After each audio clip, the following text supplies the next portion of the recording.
Learn body language, rhythm, confidence, voice resonance, and talk structure, and become the best wedding speaker this side of Chattanooga.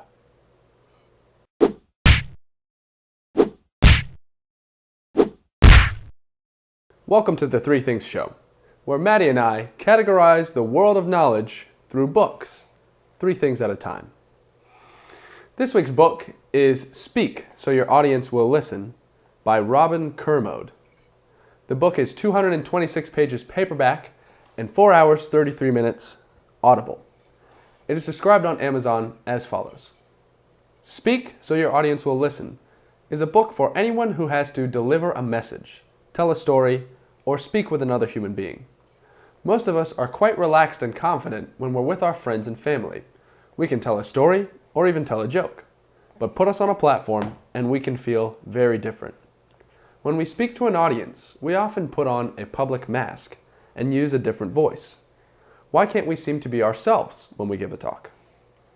In this book, we will look at all aspects of spoken communication, from structure right through to delivery. We will learn how to have a conversation with our audience, to be ourselves, so that we connect with them every time we speak. In 7 simple steps, you can learn to be a confident and successful public speaker. There are specific exercises at the end of every section for you to practice. Whether you're a CEO presenting to shareholders, a manager motivating your team, an entrepreneur selling a business, a creative pitching an idea, a charity worker asking for donations, or a parent speaking at a daughter's wedding, this book will help you become a confident and successful public speaker so that when you speak, your audience will listen, and hopefully you'll enjoy the experience too. So, what are 3 things we can use from this book?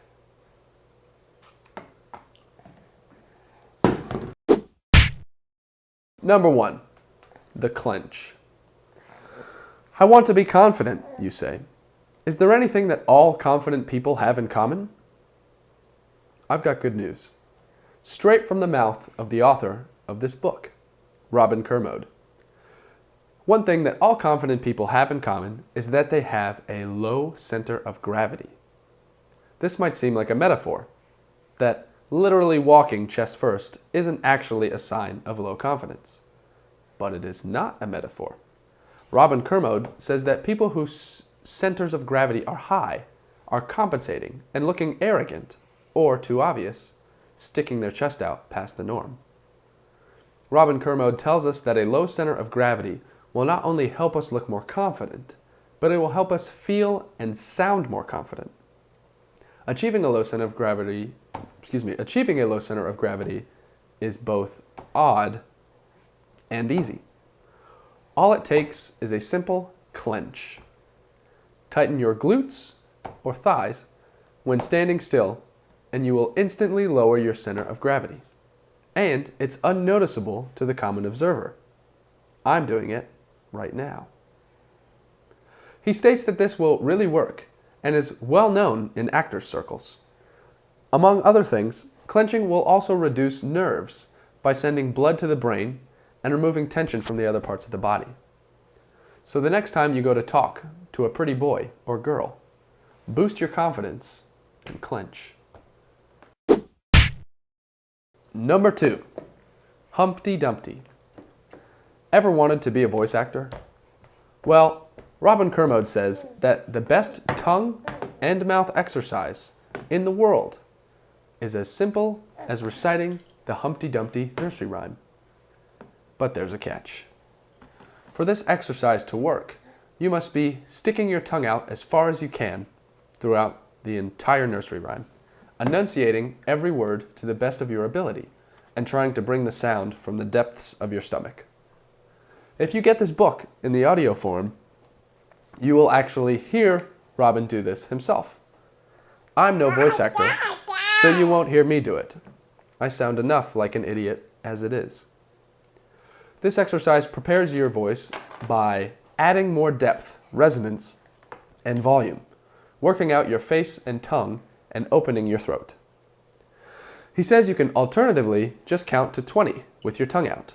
But he, and most others, say that if you're going to have your tongue out all the way out of your face, you might as well be saying Humpty Dumpty too. Number 3. What do I do with my hands? Oh yeah, the most common issue in the world of nervous public speakers. Whose hands are these? What are they doing here? Where do they go? In the pockets? No, at least not during the first impression. It may make you look relaxed, but it also makes you look like you're hiding something. And it looks like you're trying to give off the impression that you are relaxed, but you're really not. How about cross the arms? No, don't do this in the first few minutes either. This is closed body language. Your body language should bring people in, not provide a barrier. How about have them hanging by your sides? No. Who does that in real life? This may go through your mind. Don't worry about the hands. Just hang them like normal and keep on talking. But this is not normal. It seems weird and makes you look like an orangutan. The best way to have your hands is to have them tightly clasped in front of you, right below your belly button. This protects your emotional center, your gut, and makes you look open and feel protected. And it provides the mobility to move your arms around when emphasizing. Uh-oh. So, to recap, for an instant boost in confidence and a relaxing of nerves, clench your buttocks or thighs.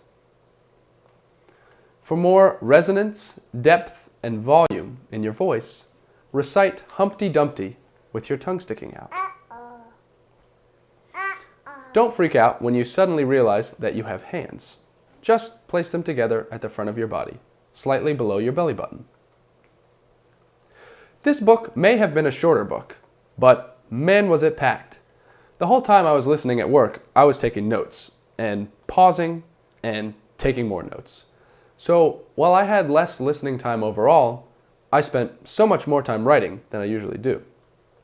The subtitle is 7 Steps to Confident and Successful Public Speaking, and this is accurate. But each step is really more of a total concept, and each concept has like 10 to 20 tips. So the subtitle I would write would say 5,000 ways to improve your public speaking in 7 different areas. I loved this book. I found it super helpful. He really does bash away all of the common pitfalls and misconceptions of speaking in public and gives you an educated actor's tips, tricks, and perspectives on every aspect of it. Be sure to get the book and check out his website, robinkermode.com. And put these 3 things to use next time you are out there in the world. And go get the book for more tips. Thank you for watching. And we'll see you next week. That was weird. Why did I do that?